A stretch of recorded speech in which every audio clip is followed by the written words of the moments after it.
Yaba mu nyina wachi mama kwa babiem emfa emra bedwam dwumadi so just gone by. Oma hene kwa brasante ona badwafo etna se etwen enkomo. Na nasa komodia edru onum se mekaya ebra no breta edisa nkomo we. Ye ne Minerals Commission wona hwe efomagudie tuo ewo yemamu etwetwen enkomo. Emfa so die yi a ewo fomagudie yetu ne yemamu. Kwan ya betimi afa so betuni etu ne ye betimi ayi galamse ede afrimu. Ene kwa betimi ato akoso etu no dodo se na be ya Ghana's kasa betimi egyina yim. Enche ne bebo mu se o man Ghana nyamya ya Adom lithium ya sabre wiase afa na nyina eho aba mfaso de kese paa no Ghana so yenya bi ewo ba bi efe ne ewo ya wo man emfimfini mantemu yedi ho nkomo a ene ba bi aba bedu eye sa fere adwumako na omo eba betu lithium ewo Ghana no omo liste omo dwumadie no ewo Ghana Stock Exchange se Ghana ni bi akakra won nsembetimi ne sika akwakohyem bi se na be ya emfaso bi ebetimi abaso bia no so betimi enya bi edi yesi lithium na abase na bia Ghana fo betimi enya ne ye ni abrabo masetena ebetimi etu empon menene akwesi esi ada so agebre ene betre free sabre kopem se no nkorbo ere apam sem no ekasai mo the chief executive officer at the Minerals Commission openi Martin kwaku AC ewo fi hanom ura hene But the AAC was she forgot it. Me too, catch you. Papa. You so watch. Poto Kasamusa is great to have connected again. Sure. What is saying? Boko answer. Okay. Minerals Commission to say. Yagusu.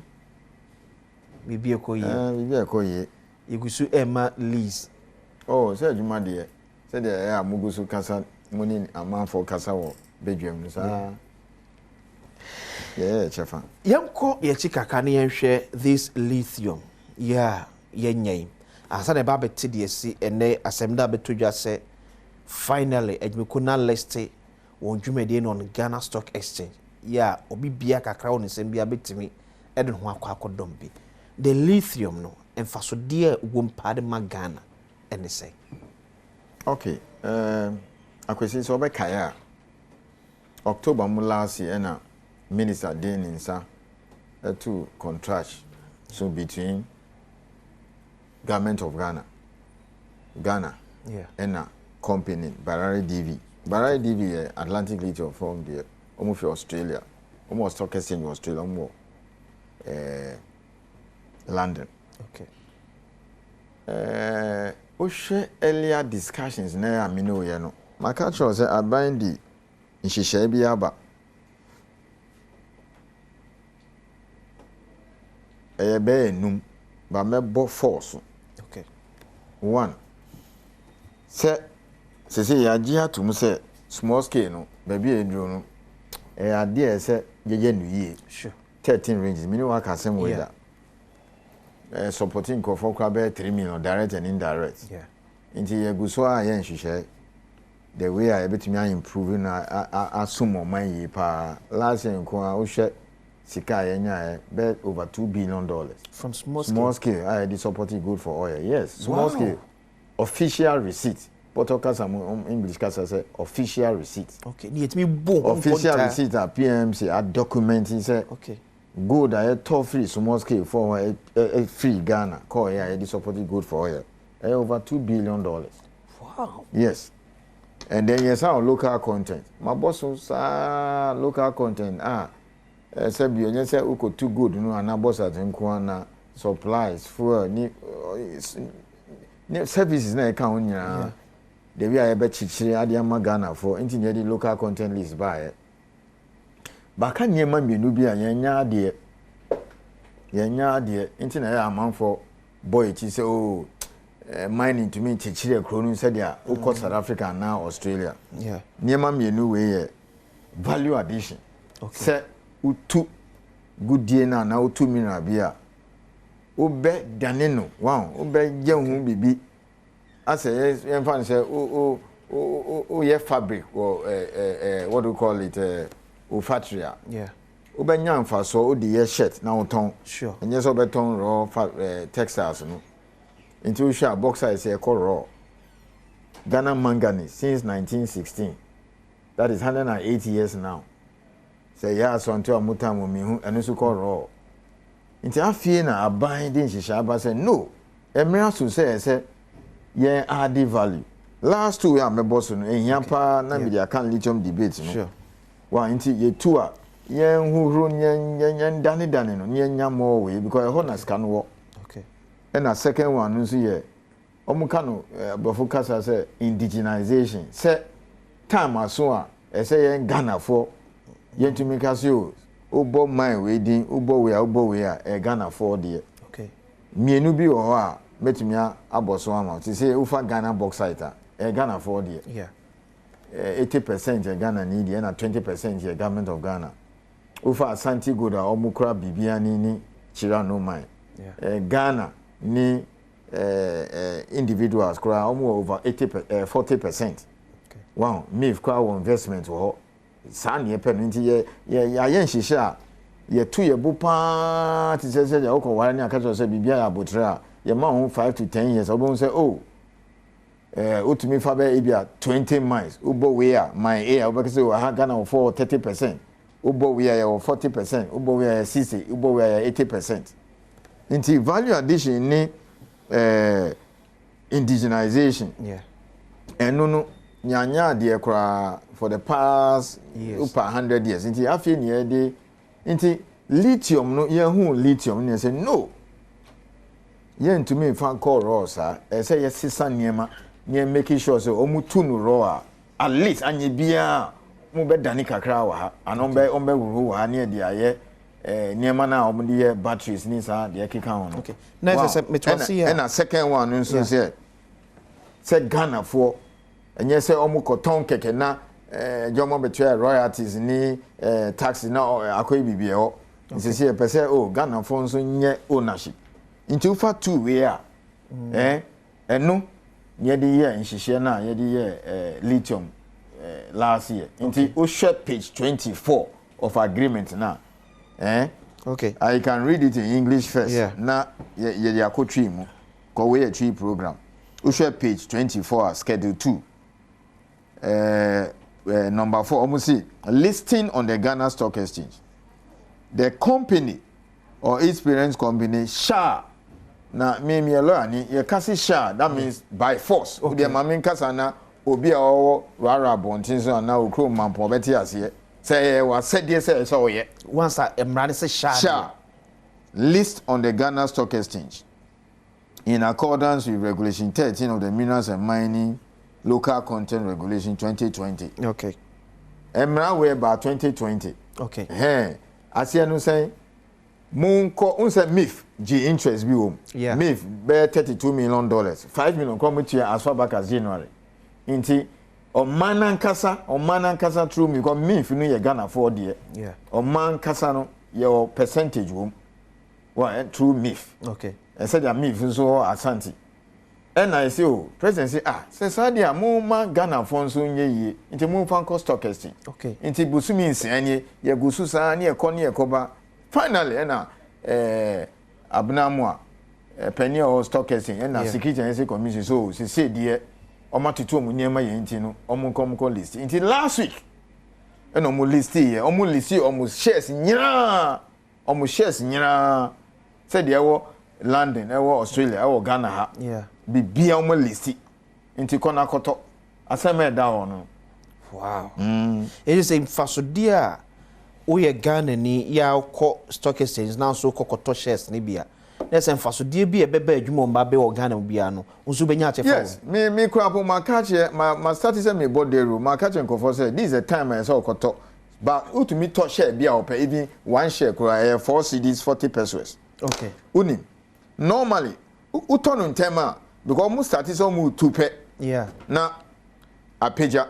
Enti no di kanfo no. Okay. E ko do baby at 6-10 pe otumi tona wa choki ana otobe even 10,000 do say hey say akosro ma minton 5,000 na me fan checking me how far na means san keep 5,000 ana bibi sa inti this is a time as snit yeah minim say ahamo provident fund and na omo provident na mun koto kakra bi potoka so mun say diversify your portfolio okay na say ne omo ton hotels no bi sure omo investment wo baby enti omo fa bi ko hye man mu na akwesi nkofo say risk na abrofo na omo rate high risk that tie same man ewo Australia same man ewo South Africa same man ewo UK and Canada Bruni or Pejani Sika Obekaso or prefer Australia than Africa. Well, 2-3 days ago, young cousin Nanka Yekoyeku or DRC. Yeah. Yekoyeku or Sudan. Into Uko no claim so. Moonfire Sika near Franco Africa. And I am now Musulu. Inti Mintia said Dintia Newmont say Betamu bear $1 billion. If you're Mukum, some will see Newman, I have enough. Yeah. Wow, I have enough. Now, next year June ombe commission omo the 300,000 ounces be kan ho okay na first you see o na yenim say ye bodero ye call metro ye call say kwame be start Peace FM okay me buy ecosystem every Friday until so share me abontin in a year or 2 years time men kan share say mutiti na abrofo no fa ye goodie ni ye japade okay say see no ye say ya chichi surprise bi ho and na untumi ton for my minds untumi ye we inti mun kono mkoto shares na mun so mun be part owner okay inti present kasi indigenization this is what it means okay eti enne say mekuta me bia me 10,000 Ghana cedis mekuta me 2,000 5,000 koto number say me to me ne say okay now normally nyese obe sorry prekope na ko stock exchange akoto okay uko website okay omo list of brokers wow brokers you can see them ometobi amount okay na anyebia uko stock exchange see akrapo omeka cho say oh nkofo ni list ni okay wow list ni into like uko Ministry of Lands and Natural Resources see also anyebia open license akoye gold omeka so communals commission yeah into unantiko stock exchange na kansa omutumi nton omo CD house e na stock exchange oba uko omechro but ye di babe ye be catch company near their two paper mu okay yeah say we mu na ya ometumi akọ to shares na ama no akọ hu omu ye nya me metobi maybe some me so meji futu say whether it is conflict of interest because me na me regulate you yeah now so got to na me nye Ghana ni me other na me to me retirement me a lawyer but me so meji advice okay whether say man okay man to me yere betumi ato me nya CEO enti no me akotobi let's say a braba say abrofo nyuma na mo ye ne ye mem no yenso betimi a only part of it aso uko Kenya omo kasa bi like yesterday yeah check kura dodo but me can be say once me share me catch say akwesi there's nothing that is late in life and then you can say Ghana manganese 180 years omo the manganese no call raw minister about say say because manganese omo use your battery sure into ene you know why she says omo the report about feasibility ye kan July hono ye babe kati sort president bako kati soda ye babe si refinery e be take be almost 2 years okay but after that no on be refining manganese no Ghana on be create be 360 jobs into omo chemistry metallurgy ni chemical engineering adwuma beba okay akwesi inti enu an ye ka bauxite for gather kunso mogusu inti uhwe lithium contract no ma niema 4 the for taxes ni royalties no to nchen enu almost start so mutu a duane no bi a eden na odidi sure inti niema 4 ye di niema 4 share ho okay 1 say omo be nhihye omo ni Ghana Stock Exchange ni Minerals Commission ni Security and Exchange Commission be transfer no mo list was Stock Exchange okay number 1 yeah okay number 2 say omo be pini na aban so I invest apart from Ghanaians and I buy so be invest but I buy be use MIF okay until ya yen shisha MIF be invest $32 million $5 million no mu the amount as well back at January okay until say yeah Ghana for ye sika shem apart from individuals now say yeah BA shares na mu akoto no yeah Ghana as Ghana yeah was shares for Atlantic so aside the taxes ne royalties ne sa development fund I don't know which ya no Ghana sa wo a stake of in course Fasodia first year was 10% free Yeah. Eno de emra. Oh, okay. Apart from that, yes, Ghana government so afa ni sika through me so okay. Ye koto shares. Inti abanka say to shares di dada. Okay. Wow. Ya to one ya san to Australia de no aka ho. Okay. And I say no. What about Ghana for? Wow, enye bibia na ekọ aban ho. Because Ghana for so on to omo to omo na aban so ho ato omo. Inti I say okay. Factor stock exchange. Wow. The other one no first money Kaolin na. Okay. Omo to lithium na. Anya bia nka omo de be call out raw. O share contract no ma ya mo up to February to ya mo February ending. Okay. And na ya o May. Ya mo February ending say mo fa report no bra. Akwesi mijina ka che Ghana for say omo the report na Brem Minerals Commission. The report of first part. Okay. Ni plant na anya bia no said the eti no. Omo the abre. Yeah. Ya throw omo ya meet omo a presentation. In say no aka say me minister be kasa na ya press conference. And ya tuju aka che Ghana for say see na ni ya un say the two contract no say first one ka oni yen fa nkwa ma no ni. Sure. Your company say omo so befa. Oh, okay. Ghana. Oh yes. Now said omo call try for nya Keda ceramics. Omo see omo befa bi. Obi so o feel say obetimi abe fat omo nye. Nti omo obe 22 months. Omo be see mine no.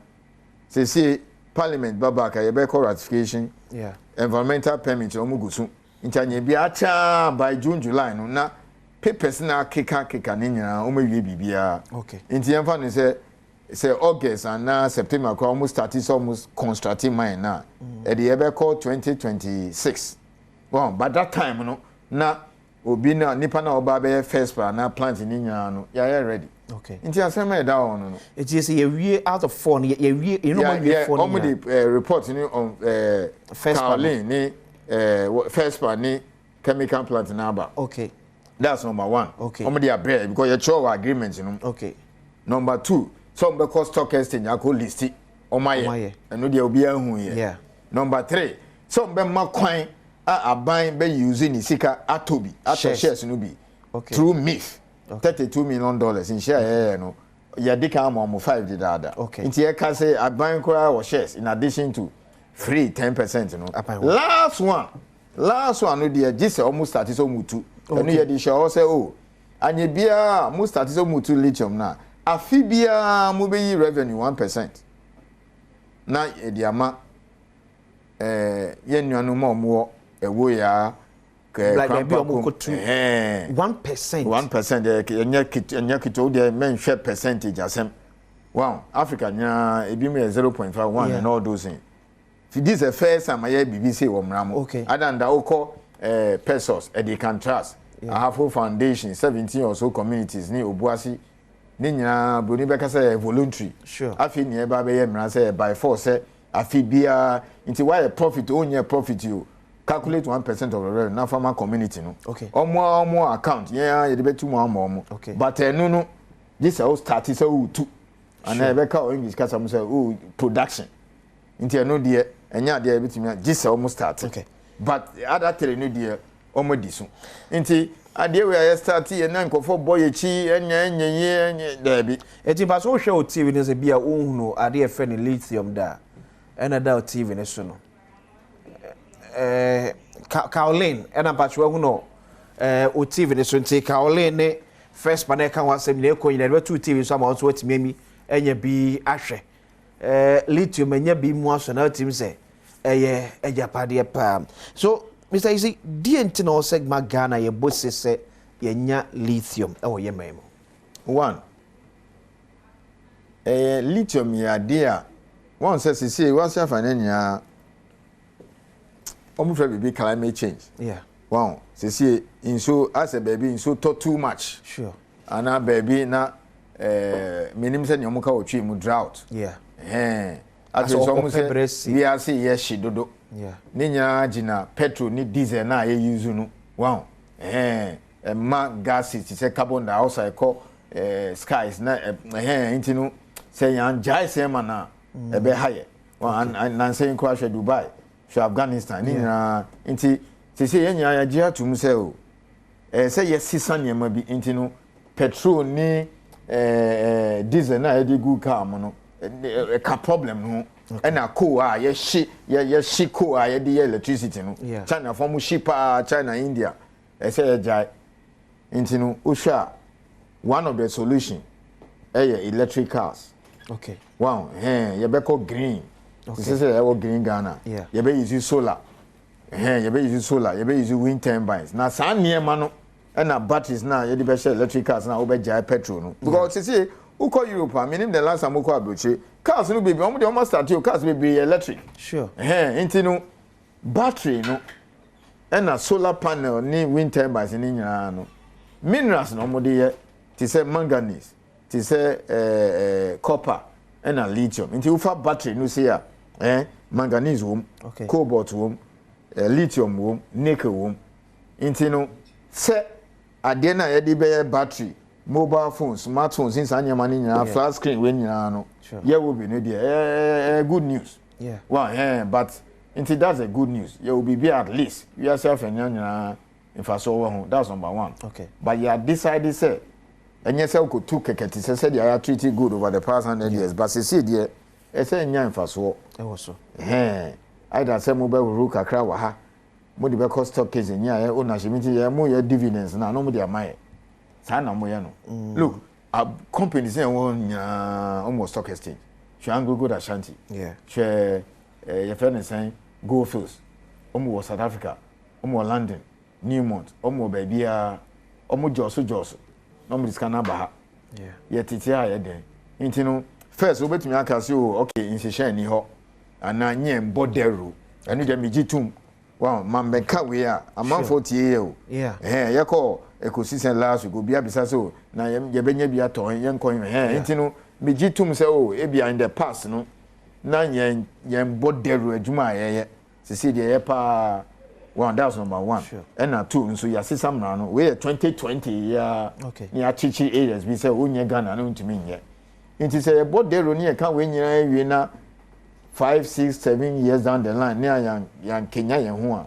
And then young Kasa JJ. Yeah. Wow, into no, me can't be and I'm using it. And yes, I'm born with cheap by Asemka. Yeah. Or Musika. And then by obia o ejuma bia o to as need. Sure. Who there share public workers in Ghana. Share even mines. Yeah. Mines in Kwa Ghana ha. Almost need. Until by middle of middle of the month or so no. Na billions across in it ho. Almost said yes omobe university na dachi who akwesi na Martin see for retirement because me so me contribute to SNIT. Until me a stakeholder me o kwan to set teachers ni wenya because unim na teacher form ko yom musika house ne anka teachers form ko so yom pension say omo de musika be come mines a ombenya bibi nti ye okwan nya kanton so ye say dey amobo ye chi no enti bonti say teacher unions e wo mo ankasa contribution aside senate no yen omo so betimi the part of the contribution yes. abeto omo betimi meeting aka cho omo say oh yen koto e bia yen yi be 10 million yen koto bi ana aha mo multimedia se mu ye be 100 se mu provident fund mu betimi meet aka say onim mu de mu yi 200,000 na 1 million Ghana cedi na mu fama company we no mu conto shares maye okay wow mu betimi aye wow o hwe Newmont ni golfs ni nya bebere o mu discovery o mu stock exchange o mu discovery Australia say o mu pension fund enye sika ketwa sa na o mu ye no nti ye tie aye den. Well, my dear to me say, "Yam boderu munim." She say, "You started say boderu almost every day." I said, "TV so paper mo ye ka bibi." Yeah. Wow, Thursday bia ye we ko sisen ye call metro. She say be started P7 Mabaha. Wow, for now week bia na man 40. So for now, Ghana ni bia ntimi nyina ba be nka say e former gudi etu o Ghana no menya chefa wom. Okay, in the past nya no said yes say nya because na bibia kwa aban ho royalties omo tuama aban ho. Sure. Taxes omo tuama GRA. Say royalties no kwa government say no yemfa bi ma ekona ya omo tu gold no yemfa bi nso ma infofo no de aka no yemfa ma MIF na MIF university wow instead of ye de be share budget no mo no okay ye nim say daachi bi wo ho until there ya bibi say o MIF mo de mo nkopɛ mines bi na mo fan hyehyehye mu wow into more of investment or Ashanti gold or more investment see ewo lithium on be more achim ko a on bebeto no ko a omo so o ma show interest o anya bia ye be ko bio nti ye ma ehun be 2 3 4 years in fa so no ba now the 5 cities ko share now nya 10 cities is better off. Okay. Akosi mami asemwe mami kan hia me pa. Okay. Wow, ye ti krom we ena Asante Gold. An institution more $100 million. Yeah. Ghana city. So mon fama good. Omotua wi. Omo the good amomo. Wow. Omo busia cedis $100 million equivalent. And magic gold no. Wow. Yes. Me the almost you ye dey pay stakeholder. Yeah. And now stake ye say ye shares. Nya chafa home. And na give. Inti Asante omo raise close to $200 million locally in Ghana here. So it is possible. Mami easy no. It is possible. Yeah. In fact, Asante raise $100 million locally cities. Yeah. And I mean this cartoon na abrofo no omonia satis one because onim omo there in so far as because you see ono na abrofo no ono on town na wo be huru lithium ni manganese wa o fa brand factory wa broche no nye China omo nye wo ho no mo fanya electrical na waton car na ama nti omo nye hu se o wo ya yi ana ebuboba ana wo ya ye bibi say locally pe the name means that wo be go ni factory. Yeah. Wow, inti nye kasi o emu na ye importing ni sa ye mu ade no o create jobs ama obi. Inti dia ye no ho mo. In fact, me kai pass broni bi catch him say, "Hey, na Asante sika o mo raise locally say, mo koso sa ade mo be high o." Ba kukura na boy abasisi e ko conference bi na boy asese mo nyire mo ade o ma che dodo. Inti ne sisi mu no. Inti no ya share ase like accessing university. Almost started small e wo labon e na hwe nti Ghana for nya butre but ye gitum mu boy echi sa na de. Wow, say dia mu kan nya hwe mu to good no mu dey call raw manganese raw bauxite raw. Nti those criticisms one at sa attack na Ghana for the mind because bibia ye dia eno na sese ye hu say o ye call lithium ye be ye refining for manganese ye be ye we ene o a hwe 2 years ago 12 companies akwesi Assembly market order. Yeah. 2022 report of Minerals Commission. 12 companies. Omufuel supply $435 million. Manka cities. 12 mining companies. Omu budget omu di bre say o afi no so ye no. Okay. E kase ni abo fuel. Now unim taxes e go fuel so. $400 million. Yes, udi lubricants count come in number 500 million. Ye nya sa royalties. Inti first na abrofo no hye total hye engine hye vivo hye ye di mra ba se sesi no onye Ghana ne a ontumi koton for a mining company. Wow. Inti o de hwe Atlantic Lump start Azuma start Cardinal start here very soon fuel kwa be 1 billion ye nchichiri ko we eno no ebeka ha because totom de be ko outside yan kan chom so mu free Ghana but ye see mines de men call because e ho na ye wow, and neshe oba me wo Minerals Commission 20 years ago. Then na penifo ni nya abrofo. Uko clubhouse omun ko and neshe general manager moa Mike see ti set akwa oba. Na first oba mining engineer ko ye ma won ye be discourage ye ma won underground. And neshe be 4,000 workers direct and indirect chenase.